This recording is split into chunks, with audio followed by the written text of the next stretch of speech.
Okay, let's review what we read yesterday.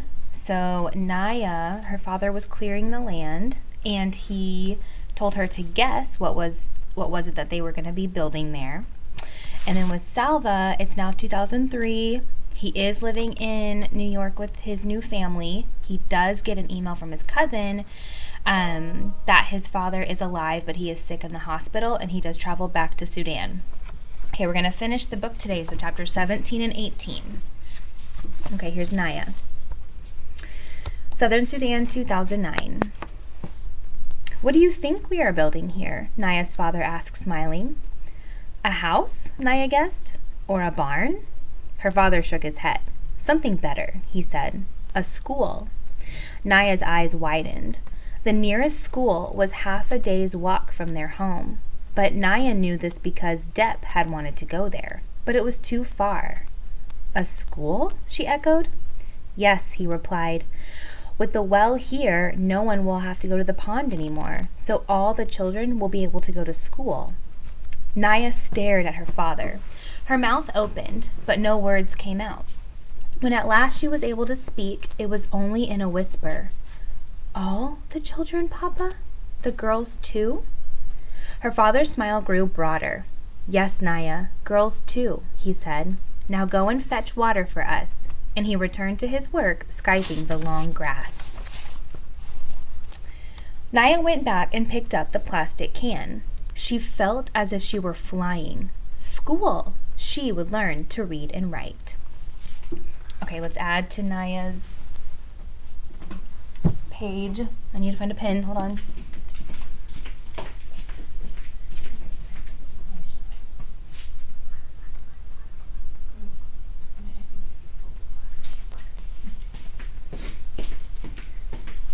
Okay, sorry. Okay, so building a school for all children, even the girls. Okay. All right, for Salva, our setting is back in Sudan and in Rochester, New York, and our years are 2003 to 2007.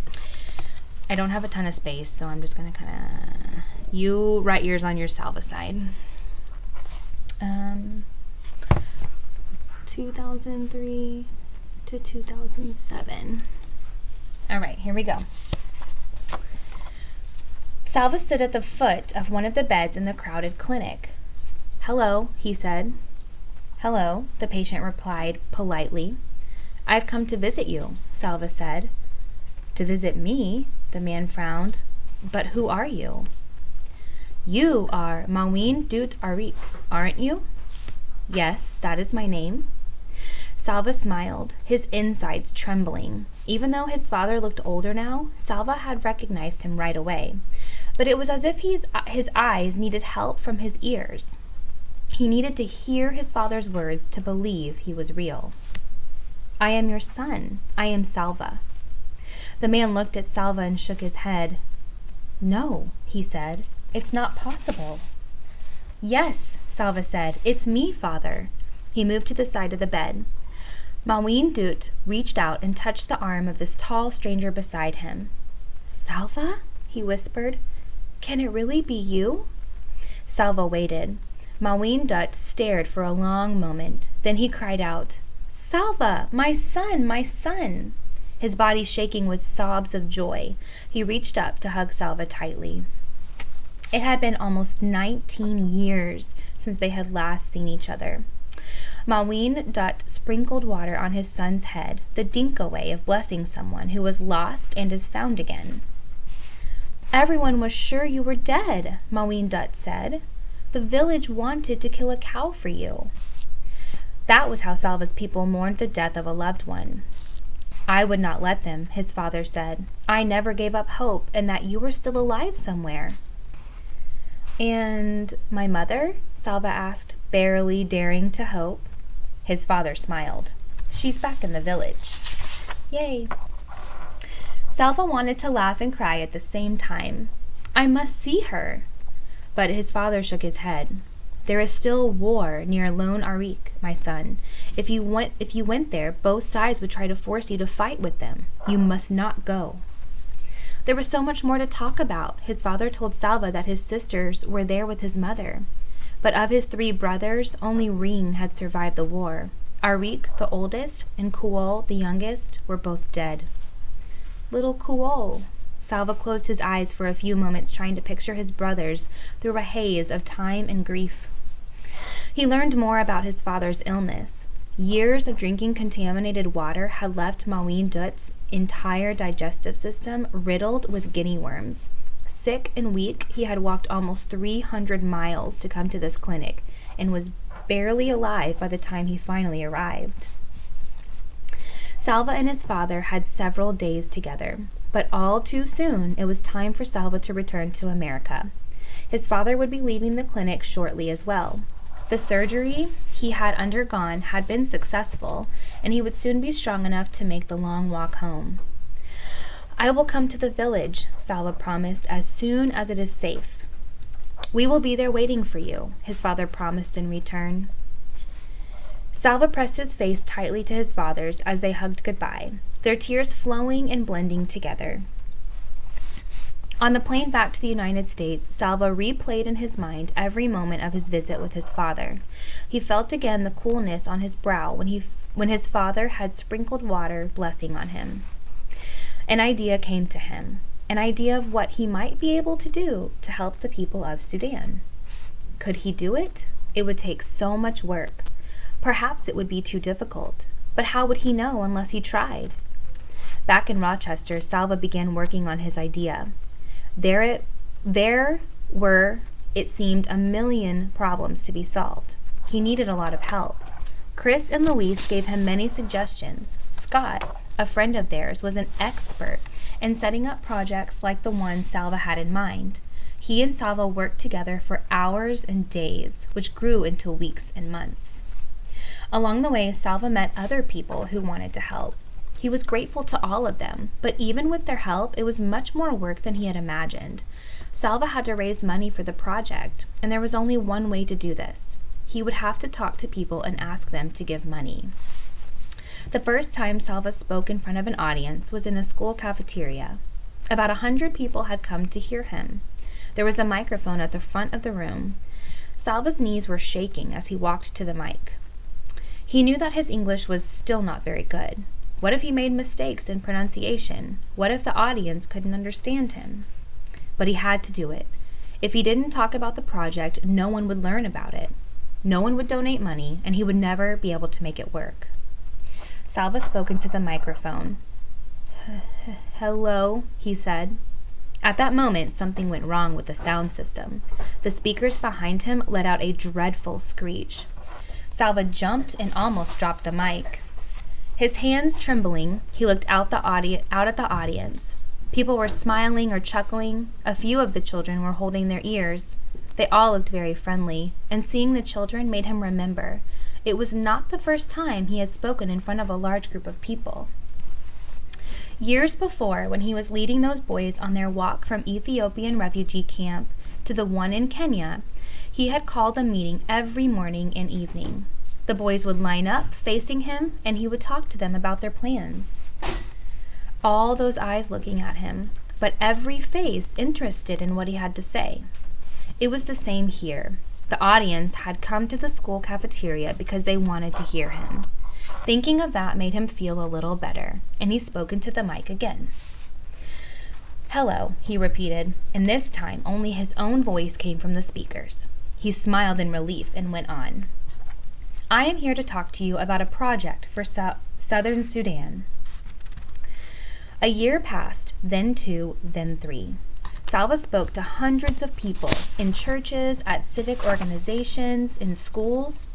Would he ever be able to turn his idea into reality? Whenever he found himself losing hope, Salva would take a deep breath and think of his uncle's words. A step at a time, one problem at a time, just figure out this one problem. Day by day, solving one problem at a time, Salva moved toward his goal. Okay, so Now Selva is wanting to start his project for Southern Sudan. Okay, add that to your notes.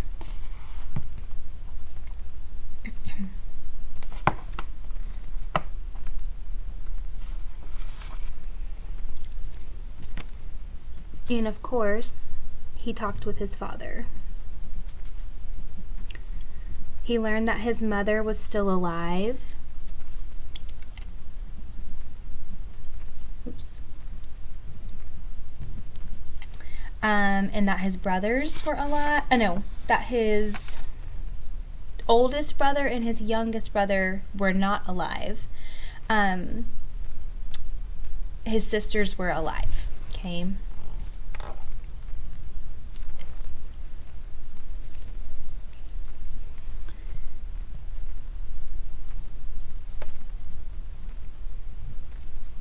Sorry, I don't have a lot of room. Cool and Arik dead. Okay, last chapter, chapter 18, Naya. We'll just put this here. Okay. Southern Sudan, 2009. Naya waited her turn in line. She was holding a plastic bottle. The well was finally finished. The gravel had been put down to make a foundation. The pump had been installed, and the cement had been poured and left to dry. Before the pump was used for the first time, the villagers all gathered around. The leader of the workers brought out a big sign made of blue canvas. The canvas had writing on it. The writing was in English, but the leader spoke to Naya's uncle, and Uncle told everyone what the sign said. In honor of Elm Street School, Uncle said, "This is the name of a school in America. The students at the school raised money for this well to be dug." Uncle held up one end of the sign. The workers' leader held up the other end. Everyone else stood around it, and one of the workers took their picture.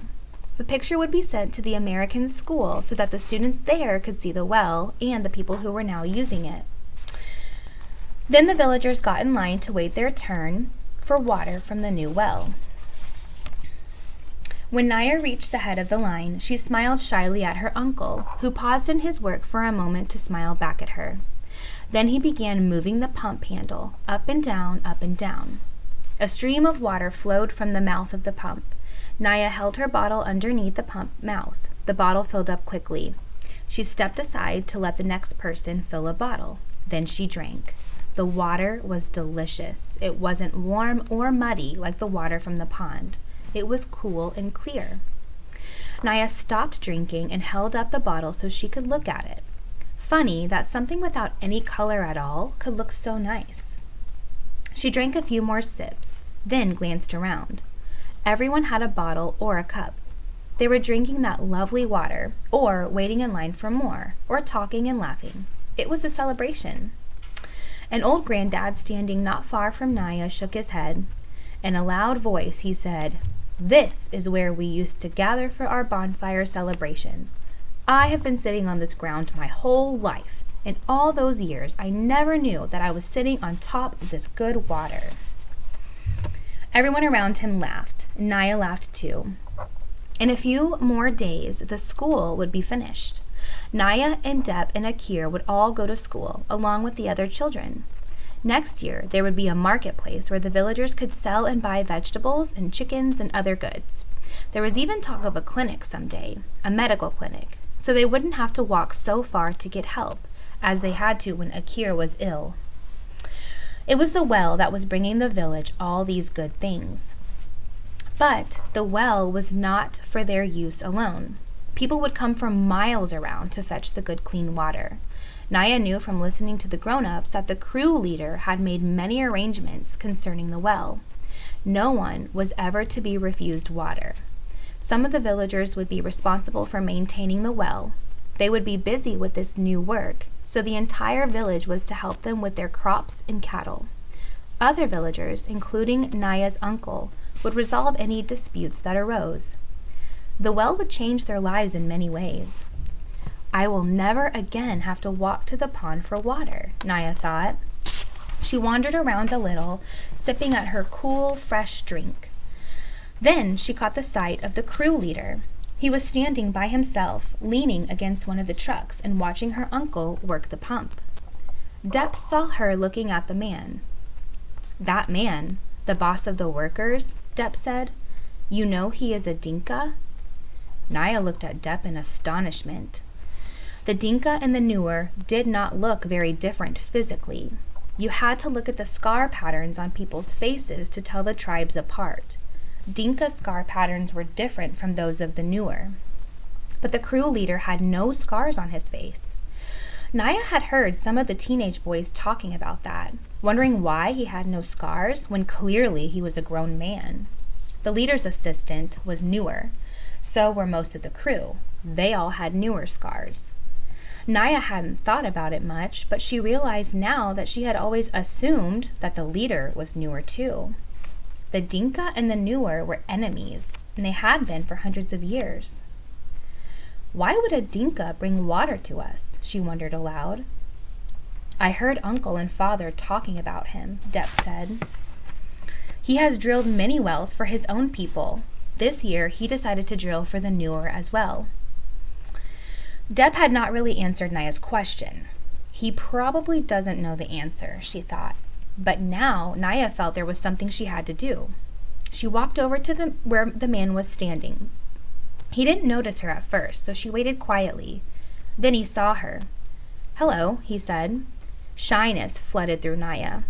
For a moment, she didn't think she would be able to speak. She looked down at the ground and then at the stream of water still flowing from the pump mouth. And she found her voice. Thank you, she said, and looked up at him bravely. Thank you for bringing the water. The man smiled. What is your name? He asked. I am Naya. I am happy to meet you, Naya, he said. My name is Salva. What? Did you guys know that it was Salva? That's such a big surprise. Okay, so this whole time, the people coming to Naya's village was Salva. He was planning the well for her tribe this whole time. So Salva is the crew leader for the well. See? And just when y'all thought Naya's story had no point, so we probably could have picked up on this earlier in the story too if you would have maybe thought about how the times were different. So this whole time, because Naya's story was set in like 2008 and 2009, Salva had already done all this other work in the past, and now here he was helping Southern Sudan, which was his project. Okay, I'm going to read right here. It says a message from Salva Dutt. This is his words, okay? It says, this book is based on the true story of my life.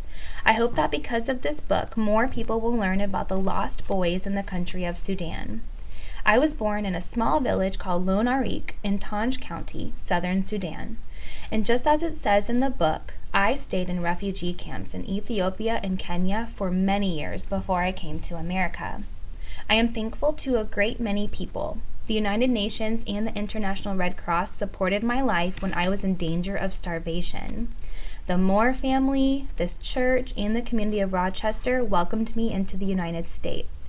I am also grateful for the education I have received, especially at Monroe Community College. And deepest gratitude to the people who have helped me with my project, Water for Sudan. The schools, the churches, the organizations, and the individuals all over the country. And here he is still thanking just everyone for helping him. And then he says, I overcame all the difficult situations of my past because of the hope and perseverance that I had. I would have not made it without these two things. And then he says to young people, I would like to say, stay calm when things are hard or not going right with you. You will get through it when you persevere instead of quitting. Quitting leads to much less happiness in life than perseverance and hope. And that's his letter that he wrote in 2010. And then I'm just going to go ahead and have this right here. You can pause it if you want to read the author's note. It gives information about how parts of the story have been fictionalized, because it is historical fiction, but it says, but the major events that are depicted are based on Salva's experiences. And it just kind of goes on to talk about how Linda Sue Park interviewed Salva, and really got all the good information from him to write her book. And then it ends right here. So you can pause that and read that if you would like.